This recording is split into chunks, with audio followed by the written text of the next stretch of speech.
मधुबन के बाबा, मधुबन के बाबा मुरली वाले, आपका क्या कहना, आपका क्या कहना। ओम शांति। आज 16 जून 2022 के साकार मधुर महावाक्य है। आज मीठे मीठे बाप दादा बोले, मीठे बच्चे, तुम्हें किसी भी देहधारी के नाम रूप में नहीं फंसना है। तुम अशरीरी बन बाप को याद करो तो आयु बढ़ेगी, निरोगी बनते जाएंगे। बाबा ने कहा, मीठे बच्चे, तुम्हें किसी भी देहधारी के नाम रूप में नहीं फंसना है। तुम अशरीरी बन बाप को याद करो तो आयु बढ़ेगी, निरोगी बनते जाएंगे। बाबा ने आज प्रश्न पूछा, सेंसिबल बच्चों की मुख्य निशानियां क्या होंगी? जो सेंसिबल होंगे वह पहले स्वयं में धारणा कर फिर दूसरों को कराएंगे। बादल भरकर जाए वर्षा करेंगे। पढ़ाई के समय उबासी नहीं लेंगे। ब्राह्मणियों पर रिस्पॉन्सिबिलिटी है कि यहाँ उन्हें ही लेकर आना है। जो रिफ्रेश होकर जाए फिर वर्षा करें। और सेकंड पॉइंट बाबा ने कहा, यहाँ वही आने चाहिए ये योग में अच्छी तरह रहकर वायुमंडल को पावरफुल बनाने में मदद करें। विघ्न न डालें। यहाँ आसपास बड़ी शांति रहनी चाहिए, कोई भी प्रकार का आवाज ना हो। गीत है ओम नमः शिवाय। ओम शांति। ओम शांति का अर्थ तो समझाया है ना।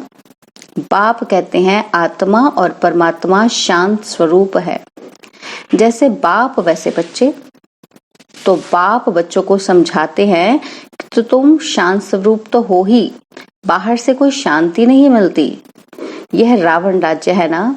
अब इस समय सिर्फ तुम अपने बाप को याद करो, मैं इसमें विराजमान हूँ। तुमको जो मत देता हूँ उस पर चलो। बाबा कोई भी नाम रूप में नहीं फंसाते। यह नाम रूप है बाहर का, इस रूप में तुमको फंसना नहीं है। दुनिया सारी नाम रूप में फंसाती है। बाबा कहते हैं इन सबके नाम रूप हैं, इनको याद नहीं करो, अपने बाप को याद करो। तुम्हारी आयु भी याद से बढ़ेगी, निरोगी भी बनेंगे। लक्ष्मी नारायण भी तुम्हारे जैसे थे, सिर्फ सजे सजाए हैं। ऐसे नहीं कोई छत जितने लंबे चौड़े हैं, कितने नहीं हैं लंबे चौड़े। बाबा कहते हैं मनुष्य तो मनुष्य ही हैं।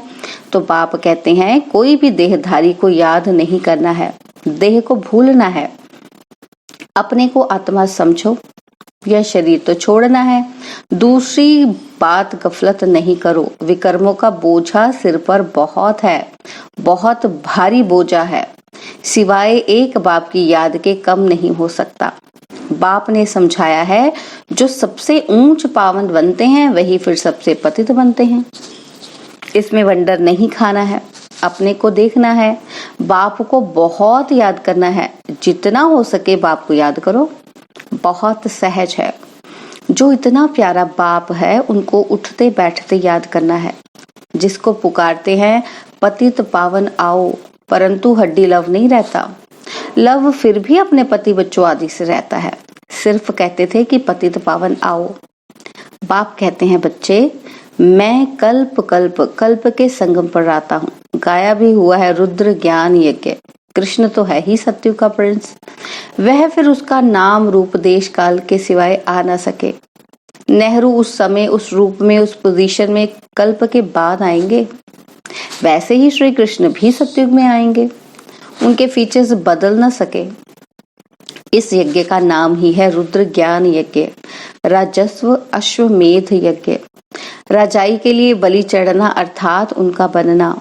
बाप के बने हो तो एक को ही याद करना चाहिए। हद से तोड़ बेहद से जोड़ना है। बहुत बड़ा बाप है। तुम जानते हो बाप क्या आकर देते हैं? बेहद का बाप तुमको बेहद का वर्षा दे रहे हैं जो कोई और दे न सके। मनुष्य तो सब एक दो को मारते काटते रहते हैं, आगे ये थोड़े होता था। तुम जानते हो बाबा फिर से आया हुआ है। कहते हैं कि कल्प कल्प के संगम युगे जब नई दुनिया की स्थापना करनी है तब मैं आता हूँ। मांगते भी हैं कि नई दुनिया, नया राम राज्य। वहां सुख संपत्ति सब है, झगड़ा करने वाला कोई होता ही नहीं। शास्त्रों में तो सतयुग त्रेता को भी नरक बना दिया है। यह भूल है ना। वह असत्य सुनाते, बाप सत्य सुनाते। बाप कहते हैं तुम मुझे सत्य कहते हो ना, मैं आकर सत्य कथा सुनाता हूँ। 5000 वर्ष पहले भारत में किसका राज्य था? बच्चे जानते हैं कि बरोबर 5000 वर्ष पहले इन लक्ष्मी नारायण का राज्य था। कहते भी हैं कि क्राइस्ट के 3000 वर्ष पहले भारत पैराडाइज था। हिसाब तो सीधा है। कहते हैं कल्प की आयु इतनी क्यों रख दी है? अरे हिसाब करो ना, क्राइस्ट को कितना समय हुआ? युग ही यह 4 है। आधा कल्प दिन, आधा कल्प रात को लगता है। समझाने वाला बड़ा अच्छा चाहिए। बाप समझाते हैं बच्चे, काम महाशत्रु है।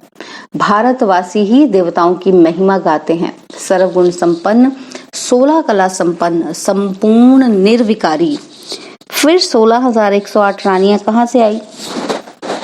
तुम जानते हो धर्मशास्त्र कोई भी नहीं है। धर्म शास्त्र उनको कहा जाता है जिसे धर्म स्थापक ने उच्चारा। धर्म स्थापक के नाम से शास्त्र बना। अब तुम बच्चे नई दुनिया में जाते हो।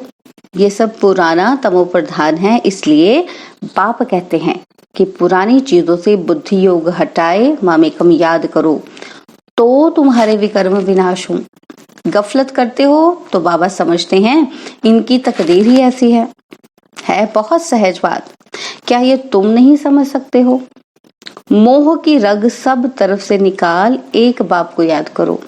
21 जन्मों के लिए तुमको फिर कोई दुख नहीं होगा, ना तुम इतनी कुब्जाएं आदि बनेंगे। वहां तो समझते हैं कि बस आयु पूरी हुई, एक शरीर छोड़ दूसरा लेना है। जैसे सर्प का मिसाल है, जानवरों का मिसाल देते हैं। जरूर उनको पता पड़ता होगा। इस समय के मनुष्यों से जास्ती अक्ल जानवरों को भी होती है। भ्रमरी का मिसाल भी यहाँ का है। कीड़े को कैसे ले जाते हैं। अब तुम्हारे सुख के दिन आ रहे हैं। बच्चियां कहती हैं कि हम पवित्र रहते हैं, इसलिए मार बहुत खानी पड़ती है। हाँ बच्चे, कुछ तो सहन करना ही है। अबलाओं पर अत्याचार गाए हुए हैं।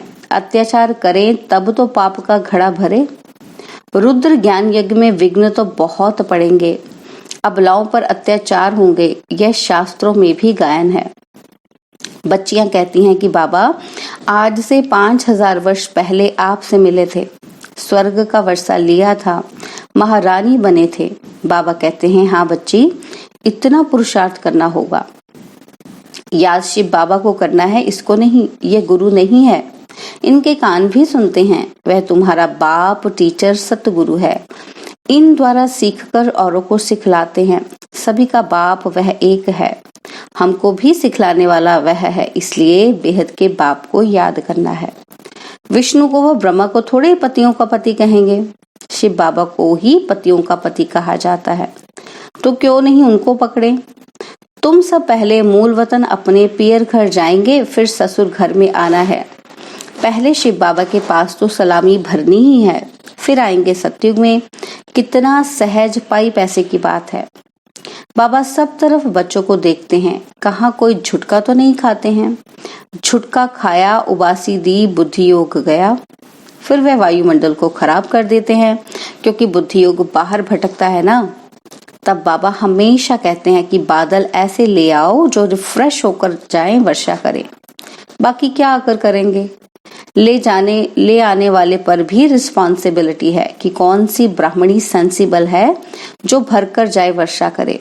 ऐसे को लाना है, बाकी को लाने से फायदा ही क्या। सुनकर धारणा कर, फिर धारणा करानी है, मेहनत भी करनी है। जिस भंडारी से खाते हैं काल कंटक दूर हो जाते हैं, तो यहाँ वह आने चाहिए जो योग में भी अच्छी रीति रह सके, नहीं तो वायुमंडल को खराब कर देते हैं। इस समय और ही खबरदार रहना है। फोटो आदि निकालने की भी बात नहीं। जितना हो सके बाप की याद में रह योगदान देना है। आसपास बड़ी शांति रहनी चाहिए। हॉस्पिटल हमेशा बाहर एकांत में रहती है, जहां आवाज ना हो। पेशेंट को शांति चाहिए। तुमको डायरेक्शन मिलता है तो उस शांति में रहना है। बाप को याद करना, ये है रियल शांति, बाकी है आर्टिफिशियल। वह कहते हैं ना कि 2 मिनट डेड साइलेंस, परंतु वह 2 मिनट बुद्धि पता नहीं कहाँ कहाँ रहती है। एक को भी सच्ची शांति नहीं रहती, तुम डिटैच हो जाएंगे। हम आत्मा है, यह है अपने स्वधर्म में रहना। बाकी गुटखा खाकर शांत रहना यह कोई रियल शांति नहीं। कहते हैं 3 मिनट साइलेंस, अशरीरी भव, ऐसे और कोई की ताकत नहीं जो कह सके। बाप के ही महावाक्य हैं कि लाडले बच्चों, मुझे याद करो तो तुम्हारे जन्म जन्मांतर के पाप कट जाएंगे, नहीं तो पद भ्रष्ट भी होंगे और सजाएं भी खानी पड़ेंगी। शिव बाबा के डायरेक्शन में चलने से ही कल्याण है। बाप को सदैव याद करना है, जितना हो सके मोस्ट स्वीट बाप को याद करना है। स्टूडेंट को अपने टीचर की इज्जत रखने के लिए बहुत ख्याल रखना होता है। बहुत स्टूडेंट पास नहीं हो तो टीचर को इजाफा नहीं मिलता है। यहाँ कृपा व आशीर्वाद की बात नहीं रहती है। हर एक को अपने ऊपर कृपा व आशीर्वाद करनी है। स्टूडेंट अपने ऊपर कृपा करते हैं, मेहनत करते हैं, यह भी पढ़ाई है। जितना योग लगाएंगे उतना विकर्माजीत बनेंगे, ऊंच पद पाएंगे, याद से एवर निरोगी बनेंगे, मन मना भाव। ऐसे कृष्ण थोड़े कह सकेंगे। यह निराकार बाप कहते हैं कि विदेही बनो, यह है ईश्वरीय बेहद का परिवार। माँ बाप भाई बहन है बस, और कोई संबंध नहीं। और सभी संबंधों में चाचा मामा काका रहते हैं, यहाँ है ही भाई बहन का संबंध।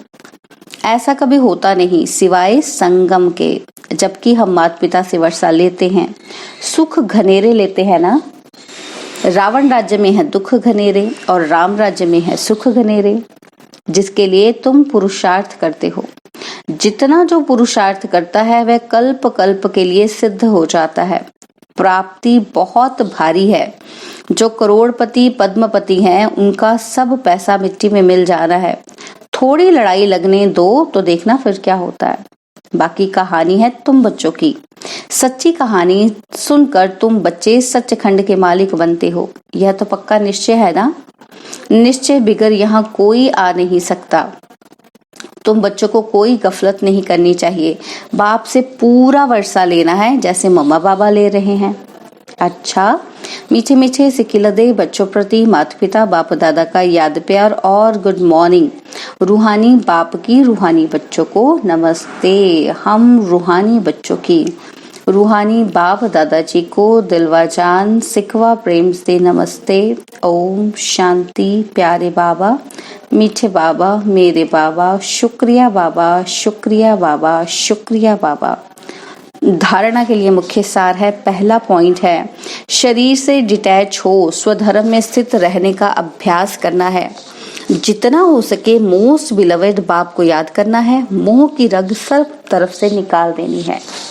सेकंड पॉइंट है पढ़ाई पर पूरा ध्यान दे, अपने ऊपर आप ही कृपा व आशीर्वाद करनी है। बुद्धि योग हद से तोड़ बेहद से जोड़ना है। बाप का बनकर बाप पर पूरा पूरा बलि चढ़ना है। बाबा ने आज वरदान दिया, सदा सत्य के संग द्वारा कमजोरियों को समाप्त करने वाले सहज योगी सहज ज्ञानी भव। सदा सत्य के संग द्वारा कमजोरियों को समाप्त करने वाले सहज योगी सहज ज्ञानी भव।